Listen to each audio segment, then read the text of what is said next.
Ah, vraiment la vie. Parfois, on croit avoir tout vu, tout entendu, lorsque la vie nous donne de découvrir encore d'autres choses. Comme on le dit, derrière village, il y a village. Je m'appelle Aurélie et aujourd'hui, je découvre que la copine à ma fille est la maîtresse de mon mari. Tata Moé, ma fille, depuis la classe de 6e, avait une petite avec qui elle marchait. Elle s'entendait très bien. Et les petites se sont suivies jusqu'en terminale ensemble. Hein. J'avoue qu'après le BEPC, elles ont été orientées chacune dans différents établissements, différents lycées. Mais nous, les parents, au fil des années, on a fini par être amis aussi à cause de l'amitié de nos enfants, de nos filles. Et on a lutté pour que les deux se retrouvent dans le même lycée, dans la même classe. À vrai dire, j'encourageais cette amitié parce que je voyais au travers de cette amitié-là, celle que moi, j'ai pas pu avoir quand j'étais au lycée. J'ai tellement rêvé d'avoir des amis, mais ça n'a jamais marché. Donc, quand je voyais ma fille et sa copine, j'étais vraiment très contente. Et donc, la mère de la copine de ma fille et moi-même, on essayait d'encadrer les filles. Quand elles avaient souvent des malentendus, on leur donnait des conseils, on les réconciliait. C'est des choses qui arrivaient, bon, pas régulièrement, mais qui arrivaient de temps en temps. Et on était là pour les encadrer, pour les encourager. Vraiment, tout allait très bien, au point où, en classe de 3e, parfois, la petite venait passer des week-ends chez nous et ma fille aussi allait passer des week-ends chez eux. Ça allait très bien. Mon mari, à vrai dire, c'est quelqu'un de très réservé, bon, qui taquinait pas trop, mais de temps en temps, ça va les enfants, des petits cadeaux ça et là. Mais quand les enfants sont arrivés en classe de première, j'ai remarqué que mon mari était devenu plus attentionné. Il leur faisait plus de cadeaux. Plus de cadeaux. À un moment, j'ai essayé de l'interpeller pour lui dire, bah, c'est vrai, tu fais beaucoup de cadeaux aux enfants, mais ne les gâte pas trop. Et d'ailleurs, la copine à notre fille, là, je suis pas contre le fait que tu lui fasses des cadeaux, mais vas-y doucement. Je ne sais pas comment ses parents pourraient voir ça. Il ne faudrait pas que ce soit comme si on la gâte trop. Peut-être c'est des choses qu'ils ne peuvent pas offrir à leur enfant. Toi, tu vas faire ça. Si demain, on ne le fait plus, que la petite est habituée, ils vont faire comment pour rattraper les choses. Donc, vas-y doucement. Mon mari a plutôt trouvé que je n'aime pas la copine de ma fille. Aïe. Un enfant, j'ai pratiquement adopté depuis la classe de 6e. Venir me dire que c'est parce que je ne l'aime pas ou que je suis jalouse de l'enfant de ma camarade. Bon, je ne comprenais pas. Néanmoins, j'acceptais. Je me suis dit, bon, les hommes ont leur manière de voir les choses, moi aussi. Mais Tata Moé, il a commencé à voir des choses bizarres. C'est-à-dire que quand mon mari voyageait, qu'il revenait des cadeaux maintenant, parfois, c'était en unité, c'était plus deux. Et ces cadeaux-là, il ne me les donne pas. Il ne donne pas à sa fille. Quelques jours, ça disparaît de la maison. Quand je demande, il me dit non, c'est ma collègue qui a commandé, c'est mon collègue qui a commandé, ce sont ses collègues qui commandaient toujours. Mais une fois, j'ai vu un bijou dans ses affaires qui après a disparu. Quelques temps après, j'ai vu le bijou sur la petite. Quand je lui ai posé la question, il dit non, non, non. Ils n'ont pas fabriqué ce modèle-là uniquement pour une seule personne. Et que ce bijou-là, d'aller dans son lieu de travail, je vois ça sur le cou de sa collègue. C'est elle qui a commandé, c'est à elle que lui l'a remis. Où elle, là où elle a eu, lui, il ne sait pas. Il a dit ok. La dernière en date, c'était un téléphone d'une grande valeur, une grande marque de téléphone. Quand j'ai vu ça dans ses affaires, moi j'étais content de me dire, oh, il va me faire cadeau de téléphone bien à sa fille. Quelques temps après, ça disparaît. Ah. Mais le téléphone là, il dit non, c'est pour son collègue. Et son collègue dit qu'il veut faire cadeau à leur patron. Donc c'est son collègue qui a commandé, il a déjà donné à son collègue. Ah, ok. Quelques temps après, pas longtemps après, je vois le même téléphone dans la main de la petite. Je sais que les parents de la petite, pas pour les dénigrer, ils ne peuvent pas offrir ce téléphone-là à leur enfant. Mais le monsieur a pété un câble quand j'ai parlé de cela. Ah non, tu n'aimes pas la petite. Mais pourquoi moi? Tu me prends pour qui? Je vais offrir le téléphone à la petite là, c'est pourquoi? Demande-lui qu'il a donné le téléphone, ceci, cela. Au point où j'ai dû interpeller ma fille, essaie de questionner un peu ta camarade, essaie de mener quelques enquêtes subtilement pour voir, essaie de lui tirer quelques informations parce que voici mes soupçons. Elle me dit au moment où tu te fais des idées, s'il y avait quelque chose, c'est vrai, elle allait me dire, mais je ne pense pas. Essaie quand même. Je ne sais pas comment la petite s'y est prise, mais sa camarade est devenue plus distante, un peu froide. Tata Moé, il dit, bon, Peut-être que tu es allé de front avec elle. Peut-être que... Elle a dit non, bon. Elle a essayé de comprendre où elle a eu le téléphone et tout. Peut-être que sa copine a pris peur. Vraiment, je ne sais pas comment interpréter ça. Je ne sais pas. La petite, elle n'était plus régulière, elle venait plus comme ça à la maison. Et mon mari n'envoyait plus de cadeaux de ses voyages. Donc, l'histoire est restée comme ça, muette. On ne savait rien, c'est resté comme ça. Ok. Quand les petites sont arrivées en terminale, elles devaient passer le bac. Et tu sais, durant l'année scolaire, il y a des congés. Il y a eu un moment où il y a eu des congés de 2 semaines. Je ne vais pas te dire lesquels des congés parce que 2 semaines. Et puis, quand c'est les congés, les petites étudient ensemble. L'autre vient à la maison souvent et la mienne aussi va à l'autre côté. Mais les congés là, elle ne venait pas. Quand j'ai demandé à ma fille, elle m'a dit non. Que la petite a dit qu'elle allait partir au village voir sa grand-mère. Ah, ok.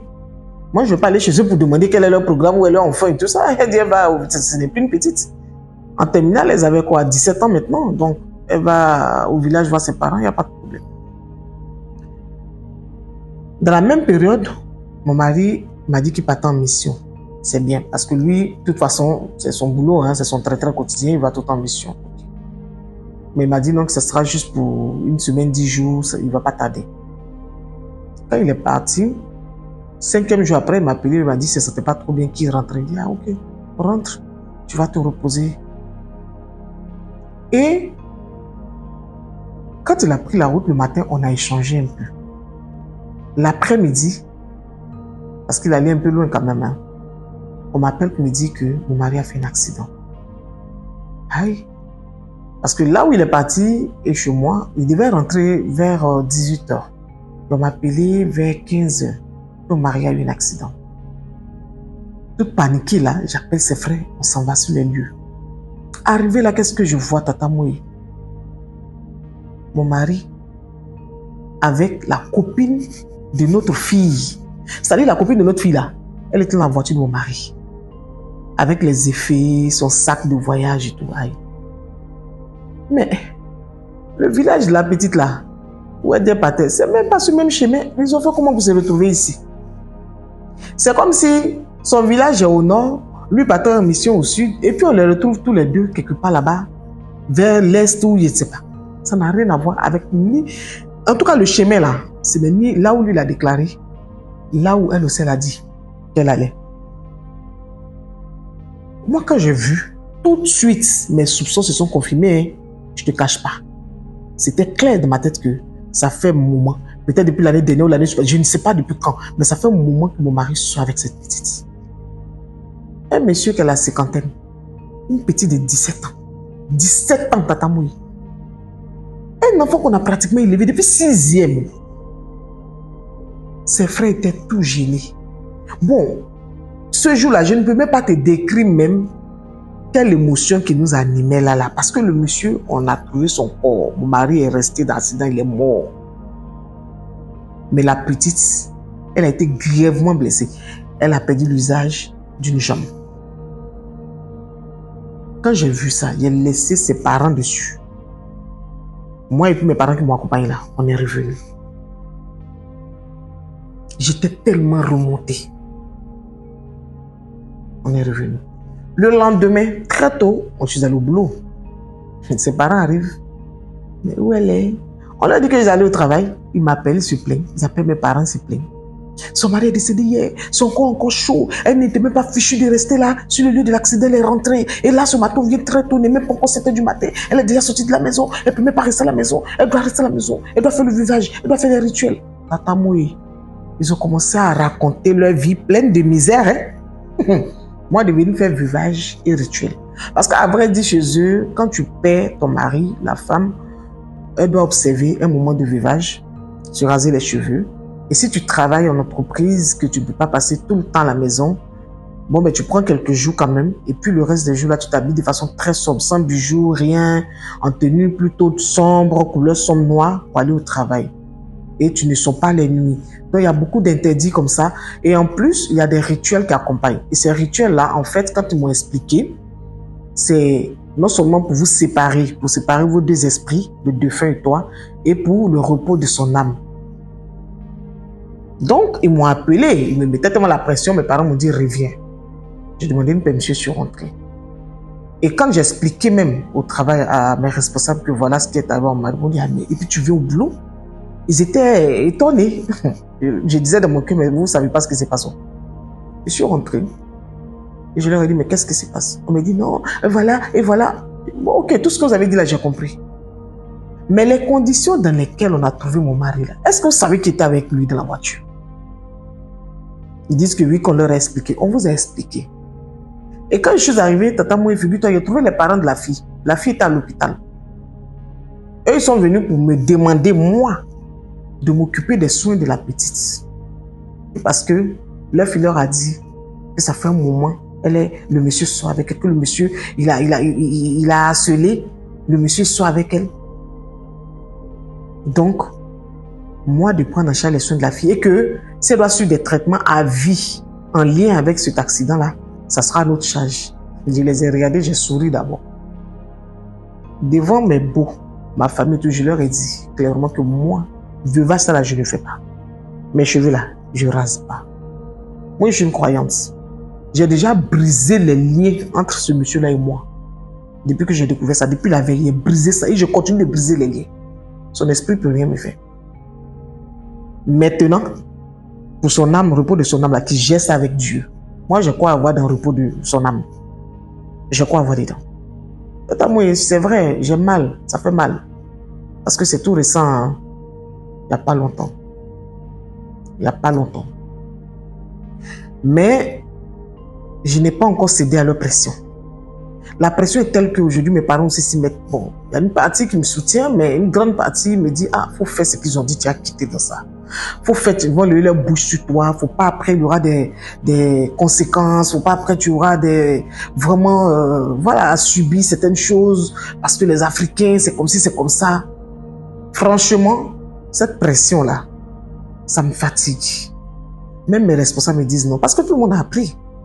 Il m'a humilié. Il m'a rabaissé. Son corps encore, ils n'ont même pas encore enterré, hein, parce qu'ils disent qu'il faudrait que cette histoire-là, que moi je lui pardonne, qu'il fasse les machins, tout ce qu'ils ont dit là, avant qu'on puisse l'enterrer. Vous avez l'argent de garder le corps à la mort, gardez-le. Gardez-le, c'est pas moi qui vais payer pour ça. Mais, pour la fille qui est blessée, j'ai demandé à mes beaux-parents de s'en occuper. Je ne veux même pas voir quelqu'un devant moi venir me demander quoi que ce soit. Et même quand ils me regardent, ils n'osent pas. Parce que quelqu'un que tu appelles maman, elle m'appelle maman, ma fille appelle sa maman maman. Les enfants nous appellent maman. Tu l'appelles papa. Comment même? Bref, il est déjà parti. Il est déjà parti. Elle est en train de subir pour ce qu'elle a fait aujourd'hui. Mais, à la limite, qu'on me laisse tranquille. Donc là, Tata Mouye, je suis venue pour te porter mon histoire aussi, pour voir. Peut-être que je fais mal, je ne sais pas, mais j'ai très mal. Et là, si on m'oblige à faire quelque chose, je t'assure que je vais peut-être prier contre le repos de son âme. Dans le veuvage là, je vais peut-être prier contre le repos de son âme. Qu'on laisse ça comme ça, parce que j'ai trop mal. Qu'est-ce que je fais là? Qu'est-ce que je fais? C'est terrible. Donc voilà, je suis venu raconter aussi mon histoire pour voir si... Vraiment, je ne sais pas si quelque chose peut me faire changer d'avis, mais vraiment qu'on sache et qu'on me dise qu'est-ce que je peux faire. Voilà, chers Talkers, l'histoire de notre sœur, c'est terrible quand même. Je n'ai pas voulu mentionner la période depuis quand elle est dans cette histoire et tout. Beaucoup d'indices modifiés, brouillés et tout, parce que c'est très délicat. C'est d'actualité encore à son niveau. Certaines histoires, on les raconte quand c'est déjà passé, mais ça, c'est encore d'actualité. Donc, vous avez la parole à présent, donnez vos avis. Qu'est-ce que vous pensez qu'elle peut faire dans ce cas-là? Est-ce qu'elle doit céder à la pression? Est-ce qu'elle doit observer la période de veuvage et faire les rituels? Est-ce qu'elle ne doit pas le faire? Donnez vos avis, justifiez-les surtout. Alors, abonnez-vous, partagez son histoire, invitez vos amis, activez la cloche de notification pour ne rien rater de toutes les histoires des Real Talks. Et puis, pensez à vous procurer votre livre « La sorcière près de l'église ». À très bientôt pour d'autres histoires encore plus palpitantes.